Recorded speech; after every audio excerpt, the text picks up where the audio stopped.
What is up, y'all? Welcome to The Stack. I'm Alex. I'm Justin. I'm Pete. And on The Stack, we talk about a bunch of books that have come out this week, kicking it off with a very scary book called Alien #1 from Marvel, written by Phillip Kennedy Johnson, art by Salvador Larroca. This is a big deal because this is the first of the Fox properties that is coming to Marvel. We have Predator coming down the pike. Alien is here now. And we had Phillip Kennedy Johnson on the live show talking about this book a couple of months back now when he first got on it. So we teased that if you want to go and listen to it. But all of the teasing aside, what'd you think of this one? I thought this was great. Really captures the vibe of the Alien movies, while being a compelling new story where you really feel alongside the characters. There's mistakes are made, classic Alien thing where somebody really fucks up with these things, and you don't get a lot of mistakes with the Alien people. The thing that I thought was really fascinating about this as a fan of the Alien franchise, and to get into spoilers for the book a little bit, it's about a military guy. He ended up getting captured by aliens, escaped. We don't know exactly how yet, but this is years later. He's retiring, trying to reconnect with his son. Definitely a theme Phillip Kennedy Johnson is playing with his books right now, with fathers and sons and connecting through this Big and time. through Superman. So that's interesting, I think, just from a reading perspective. But here, the son is a civilian, and for fans of the Alien movies, it's such a big deal when they go to Earth in this book. Yeah. They go to Earth. You see very little of it, but you see people on Earth. You see what's going on with society. You see civilians involved. And just from that fan perspective, I kind of geeked out about that, beyond the fact that it seems like they're doing really interesting, weird stuff with the mythology in this comic book. Salvador Larroca's aliens in particular are terrifying. The pacing of it is alarming and upsetting in the right way. I really dug this book a lot as well. Pete, what did you think? Yeah, I agree with you. I thought the aliens looked amazing. There's a lot of great kind of like splash page shots that were really powerful. The Bishop, I'm always creeped out by Bishop. And so it was creepy to see Bishop back. Yeah, and it was a very interesting story that we got to kind of see the son side of why he doesn't care about what his father's been doing, and then we know the father side. So it was very interesting perspective, and I think that's a cool way to, as Alex or as Justin said, to put kind of a fresh spin on something that we've seen a lot of. So yeah, I thought this, as far as the first issue is concerned, does a great job of getting to you something that you know and love with a little bit of newness to it. So I think well done. And what I think they capture well here is the sins of the corporation in Alien are always what keeps making people act poorly, and that's what gets everyone in trouble. And this, it's all about human mistakes, and it's just the aliens are there as the force of nature that makes them pay for their mistakes, and it's just really great. Absolutely. Really bowled over by this book. Next up, Harley Quinn #1 from DC Comics, written by Stephanie Phillips, art by Riley Rossmo. This is a great team for this book. Riley Rossmo, in particular, on a Harley Quinn book. So much fun. Really like the tone here. Very different from the past couple of runs of Harley Quinn. I thought this was very enjoyable. What was your guys' take? Yeah, I agree. I thought the art was amazing. Really great story. As far as the first issue goes, does such a great job of grabbing the reader and getting kind of this take on Harley, and I think it's a nice take. I'm a huge fan of the animated series, but I don't want every comic to be like that. So this is, I feel a different enough take where it still feels like Harley Quinn, and I love the art and the storytelling. I think this is a fantastic first issue. Yeah, I think what this book does, the art is so cool. It's fun how Batman is such a presence in it. And it's a little bit more of a Batman that is likable and sort of look, I'm just trying to keep an eye on you, Harley, so don't screw around. It's like a dad. Batman's like a dad of Gotham. Yeah, Uncle Batman. And I really like this Harley because it's not it's a huge change where she's I'm good now. It's the same character who's just I'm trying this out. I don't know. Let's just see. And she's sort of having fun with it. And I feel like that preserves the original spirit of the character. We talked about this on the live show this week about how Harley Quinn spun out of the Batman animated series and how wild it is that a character like that can just explode and have so many iterations in all these different mediums. And now to see her back here sort of having that spirit of the original while still being the new character is great.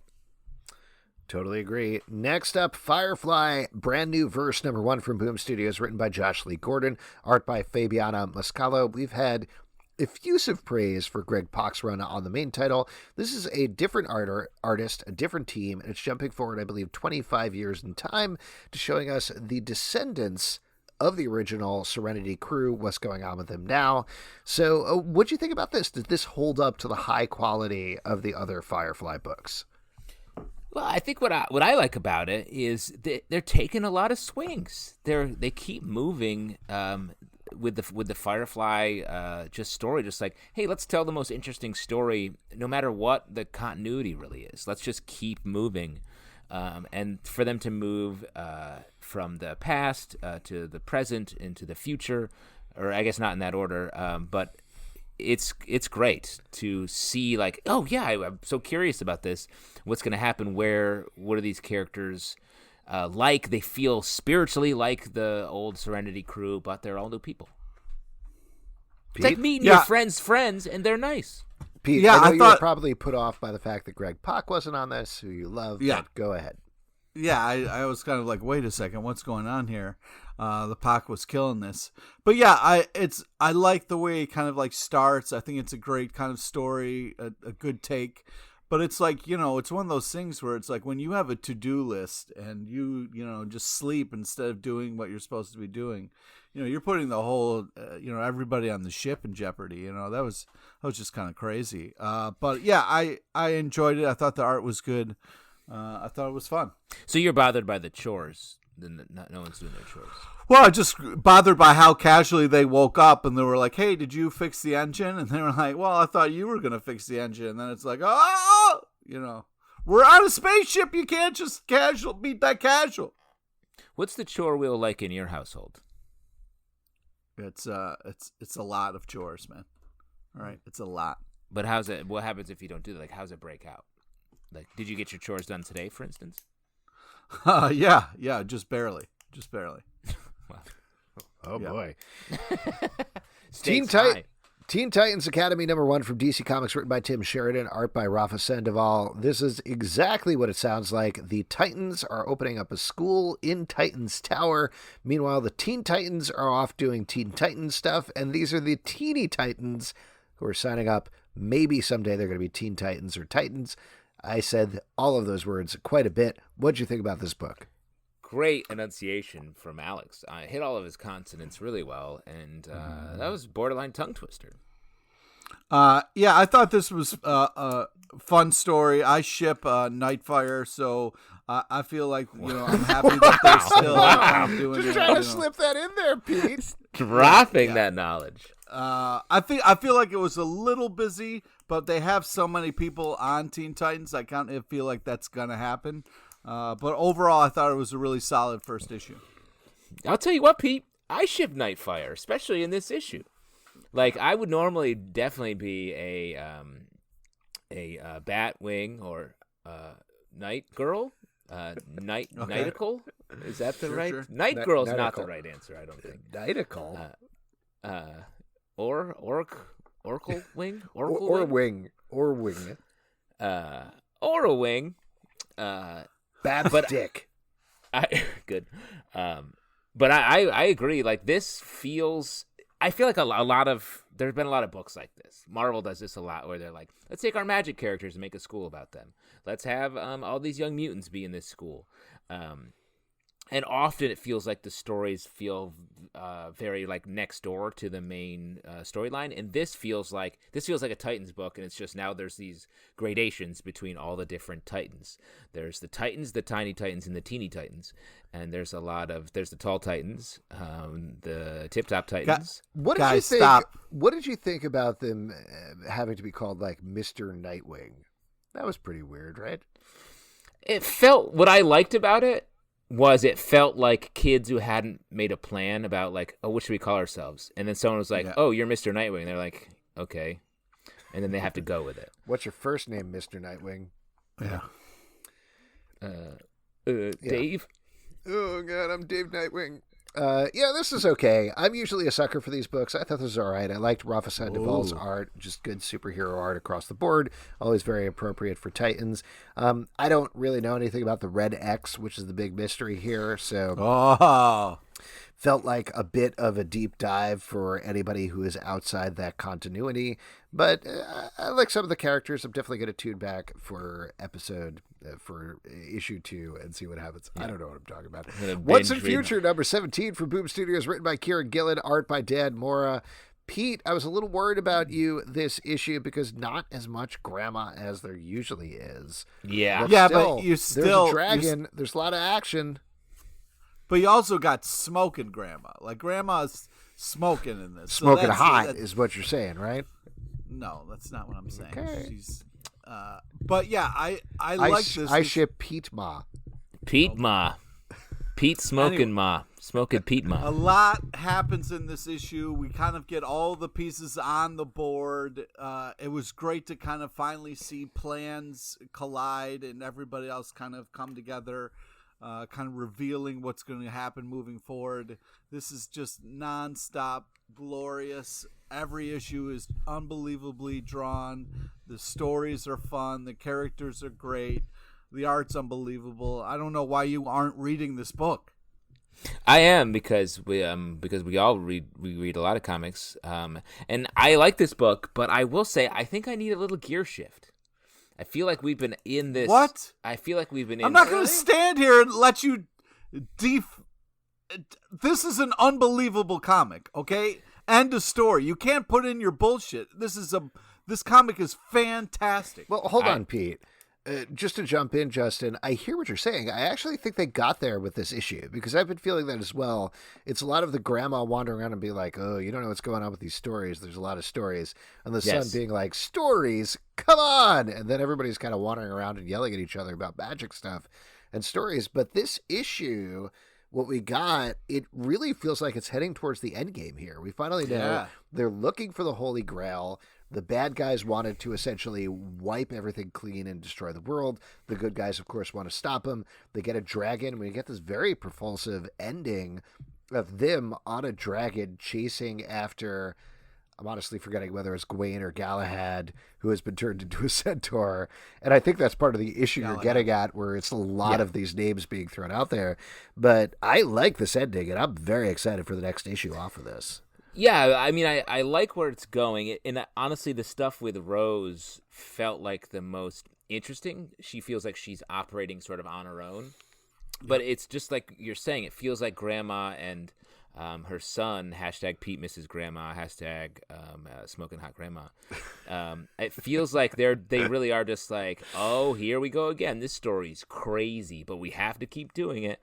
And so I'm just ready. And the Merlin stuff was interesting. I liked that. But even he's a little like, I've already got this all figured out. So I think I just need a little refreshment with that. You're unbelievable.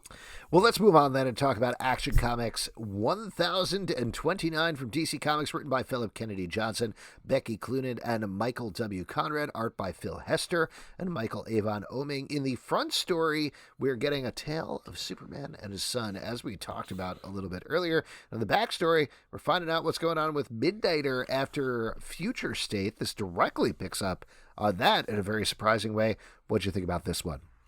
I thought this was a very touching story.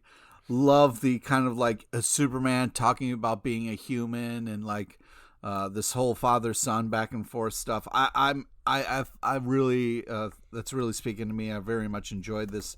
The Midnighter story is freaking me out. Yeah, it's different Midnighter. Yeah. I love how stylized the art is. I think it's like a cool take on Midnighter, but like the fact I'm nervous to see how this is all going to unfold, and I don't like the fact that they're not talking to each other. You know what I mean? Like, you're supposed to be able to talk to your partner. Are you talking about him and the computer in his brain? No, him and Apollo. Yeah. What I will say is, like, it is a very different take on Midnighter, but it feels like Apollo is still the one who's knocking on the door at the end. Still the one. That's what I'm saying. So that must give you some reassurance. And the first story I thought was great, like really keying in on this idea of like fathers and sons, and sons losing fathers, and fathers realizing that their sons are realizing that they're eventually going to lose their fathers. Like all that, it's just great, like idea and echo storytelling. And then the last couple of pages setting up this sort of creepy war world rising stuff. I'm into it too, and I like how they are tying in the DC Future State stuff. Now, the other thing, this is news that I believe leaked early this week before they were going to let it out, but it seems clear now in retrospect how they're setting this up, with Superman potentially be taken off the board so that John Kent is going to move into the Superman role. We got this Midnighter backup, which seems like it should be unrelated to a Superman thing, but it turns out that DC is going to be launching some sort of a Superman and the Authority series by Grant Morrison with art by Mikkel Janin. Which this seems to be setting up directly, in my mind. We don't know much more about it other than that, but that certainly seems to be where they're going, and that is very cool.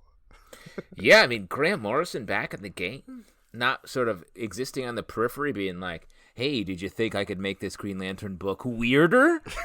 And then he does. That'll be interesting.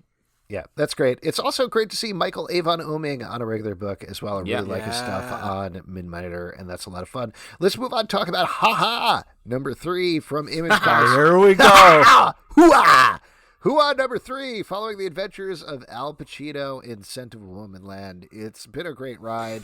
I can't believe we've gotten here. The continuity has been very dense, but really getting that backstory of how did he find the sense of the woman? How did he come up with hoo-ha? It's been a wonderful ride.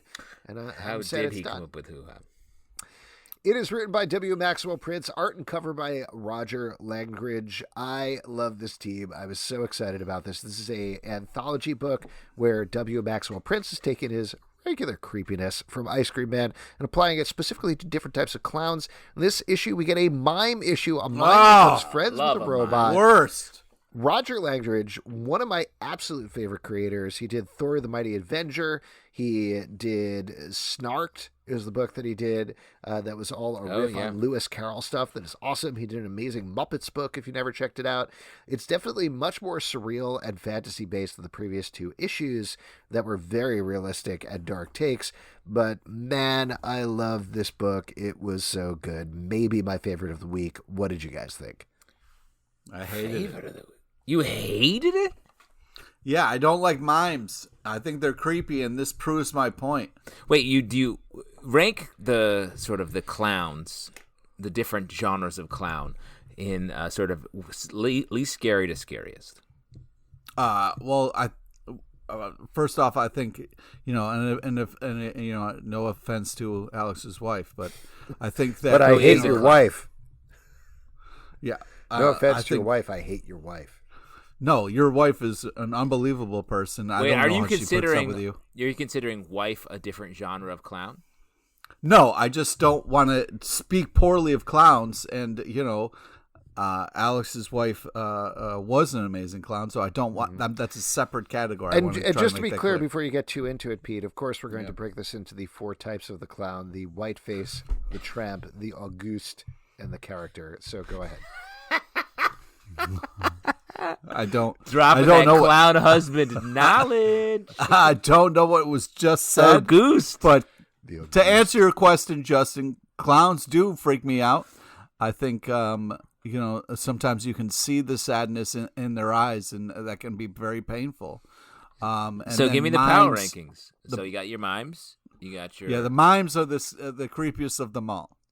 Really? Yeah. Why is that? Because they're not talking? Yes, I don't trust people who don't talk, and I also too skinny. And you have some, but also like. Wait, sorry. Is it that they wear stripes so they look like they just got out of prison? No, that makes them look French. But I think that like all French people just got out of prison. Go ahead. Yeah. Oh, that's an awful thing to say. I just I don't trust mimes, and clowns can be scary, is my long-winded point that you kind of dragged out. Justin, what about you? What did you think about this issue? That's great. It's very fun. That it's like, wait, it's fun. That was fun. This whole issue is very fun. Like, I would love to see people died. I don't know what do you mean? What's fun? Hey, I got news for you. People die all the time. Oh, don't be that guy. But not robots. Think about that. I'd like to see the script of this comic to see just how they put, or the process really, how they put this together, because it's so the visuals are so good. They do so much of the storytelling, and it's just a nearly silent issue where we touch on, like, I don't even know, just like how the world sucks, finding moments whenever you can, despite like the weird circumstances of developing an act and becoming friends with a robot. How the dancing frog is can truly live if you do it right. That poor WB frog. Yeah. Great book. Definitely pick that up. Next up, another one of my favorites of the week, Batman Superman number 16 from DC Comics, written by Gene Luen Yang, art by Ivan Reis. In this book, we're getting two tales told simultaneously of Golden Age, I think I would say, Superman and Batman, through film, not strips, but like old-timey film reels. Yeah. On the top, you got Superman. On the bottom, you got Batman. Like they say at the beginning, you can read them separately. I'd kind of recommend reading them together because, spoiler, they actually start to tie together at the end there. This is a very cool, really fun issue that I enjoyed quite a bit. Yeah, this issue I feel like really just stands alone. I mean, I know it is tying into a larger story, but it really is just like a super innovative way of telling these two stories, and you sort of think one thing, and then there are some reveals later on that you're like, oh, huh, okay. And like Alex said, things sort of come together in the end. Just a really innovative issue, I thought. I'm glad you guys liked it. Pete, you're so negative this week. Not really. Okay. Well, let's move on then to Crimson Flower number 3 from Dark Horse Comics, written by Matt Kindt, art by Matt Lesniewski. Pete, lots of people die. There's a lot of blood in this one as our main character hones in on her target. What'd you think about this? I very much enjoyed this. I thought this was a really great villain reveal. Like, we thought it was kind of like one villain, and then kind of through the like villain monologue, and got to see kind of like how dark and twisted this villain actually was. So yeah, I really liked it. I like these scarf powers, and I think the art's like creepy and twisted in all the right ways. It's a very interesting, cool book, and again, it's like there isn't too much dialogue, so it's not like a heavy read. I very much enjoyed this. Yeah, I like this a lot. The art is really cool. I wish we had talked to Matt Kindt about this book. Yeah. We messed up. We messed up because we had him on the live show recently, and this would have been a good one because I think maybe we had just read the previous issue, which I think we all enjoyed. Yeah, like, it's hard to pin this story down. Like, it's a really unique story, like a revenge tale, and the art really just showcases the storytelling that's happening here in a way that is really surprising. It almost, this is probably the wrong thing, but the art almost feels like a medieval tapestry come to life in a certain way in terms of how it's laid out and the way that they have these stories inside of stories inside of stories. Very fascinating book. Highly recommend picking it up. Next up, Detective Comics number 1034 from DC Comics, written by Mariko Tamaki and Joshua Williamson, art by Dan Mora and Gleb Melnikov. This is telling the story of a kind of poor but still doing okay for himself Bruce Wayne. What'd you think about this one?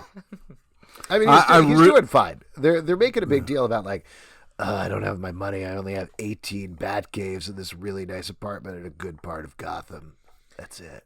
Yeah, and he's like, it's crazy. I have neighbors now. Ugh. Yeah. And it's I know. We all have neighbors, asshole. It's it's weird to see Batman kind of dealing with people. But I do really love the art. I really love the moment where the bad guy like sees Batman and is like, crap. That was just fun. I think it's an interesting story. I I really like the backup as well. I feel like it's a great package. It's a great package. You love a good package. Yeah. I like this a lot too, and we've talked and oddly we've talked a lot about Batman the Animated Series, but this feels like Batman is warming up a little bit and becoming more like that Bruce Wayne from Batman the Animated Series, where he has to talk to people and he has to be like a normal person sometimes. And maybe that's what it's like when you lose some money and come back down to earth and get with the people. Bruce Wayne, get with the people. Meet your neighbors. Oh, I thought you were going to say something else after that. You said meet your neighbors. You went up and then... Meet your neighbors. That's what I'm saying. Like, do it. It was a punctuation point. Meet your neighbors. Yeah, good story. Let's move on. Alex, go meet your neighbors. I would love to, but coronavirus. The Scumbag #6 from Image Comics, written by Rick Remender, art by Bengal, dealing with the last arc. Here we got our main scumbag is now a super celebrity. He has blown the lid on all the things he's done to save the Earth while having a big party in his new mansion.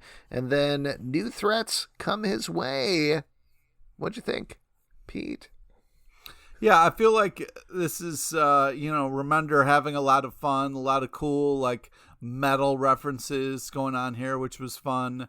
Yeah, I mean, talking crack pipe. I mean, who doesn't love that? But it was just tough because I felt like we had gotten somewhere with Scumbag as a character. Like, it seems he regressed a little bit. I felt like he kind of did some things where he was doing things for the better of, himself and the team and moving towards being a hero. But now with this, it's kind of like he went backwards a little bit. So that part's a little frustrating, but, a lot of really fun art, crazy over the top, stupid stuff. But what I like about this is Remender knows to bring this character back to sort of what he is. And like, yes, there's a hero in him, but we don't want him to be the hero yet. He has to continue to be the hard-partying scumbag, and that's what he is as he's thrown into a different superhero situation, which I'm excited to see how that plays out. Next up, I know this is one of Pete's favorite, Barbalian, Red Planet #5 from Dark Horse Comics, script by Tate Brombaugh, story by Jeff Lemire and Tate Brombaugh. I cannot say that last name, I'm so sorry. Art by Gabriel Hernandez Walta. This is about the Martian Manhunter-esque part of the Black Hammer universe. He is gay, he is dealing with that, he is also dealing with being trapped on his own planet. At some point, Pete, talk about this book. Why did this one strike you in particular? Well, it's a very powerful book. I mean, you got, people fighting for their rights, what they believe in. There's a lot of great protest moments. There's very powerful pages with blood spilled on it. They're saying a lot of great stuff in this book. They're talking about the collective. They're talking about like us as humans trying to grow and fight for things. It's very, very powerful, very cool. Love the imagery and the art, and it's just really well done. Yeah, I mean, I agree. I feel like we've been talking up the Black Hammer sort of side universe so much lately, and it really is just like this great creative explosion that's happening over in the Dark Horse universe, and this story, like we've been talking a lot about the sort of episodic series, and this is just a great standalone story that is blown out, that really takes you along for a great ride. Really good book. Definitely agree. Next up, one of the darkest books of the week, Stray Dogs #2 from Image Comics, written by Tony Fleecs, art by Trish Forstner. So we reviewed and really liked, I think, the first issue of this book, which took a bunch of dogs, brought them together, and it turns out that maybe their owner is murdering women and stealing the dogs. We get deeper into that mystery. This issue, I think you kind of called this out last issue, Justin, but it very much feels like Law and Order Don Bluth or something like that. And yeah, it's kind of upsetting to read in a certain way. It is upsetting because, like, these dogs are witness to this killer who is continuing to kill. I mean, we don't know that for sure yet, I guess. But the way it's like all these dogs definitely drawn in the style of the Don Bluth Disney, like very cute, Sure. lovable dogs that are just like, we're in a dog story about dogs just trying to like get by and then fall in love and then eventually go home and have a lady and tramp children. But instead, it's like this super dark. The dogs are witnessing and realizing that their current owner is a killer. It's so dark, and I was so surprised by this, and it's great. Yeah, it's very interesting, kind of this thing of like, what if the person who is, raising you, taking care of you, feeding you, all these things is a horrible, horrible person? It's like, what do you go on? Do you go on the fact that like, oh, but they provide for me and they're nice and they take me out and like, all these things. And then, oh, but I don't see the murders. Like it's very interesting perspective. It's very messed up and done in this adorable art that makes it even darker. But it's this tale that hopefully these dogs can hopefully get to the bottom of and make a difference. But man, it's a crazy start for sure. Yeah, I mean, I say this a lot. I hope these dogs can solve that human murder. Yeah. Last but not least, Post Americana number 4 from Image Comics, story and art by Steve Scroce. In this issue, our heroes, I guess, have been captured. One of them has reconnected with her mom, and entering the fray is what looks like a superhero and a werewolf. I love this book so much more than I think I would every single time out of the gate, because it's just so weird and funny and violent in exactly the right way. And I keep going into it thinking, this will be the issue. This will be the one that turns me. This is where they'll go too far.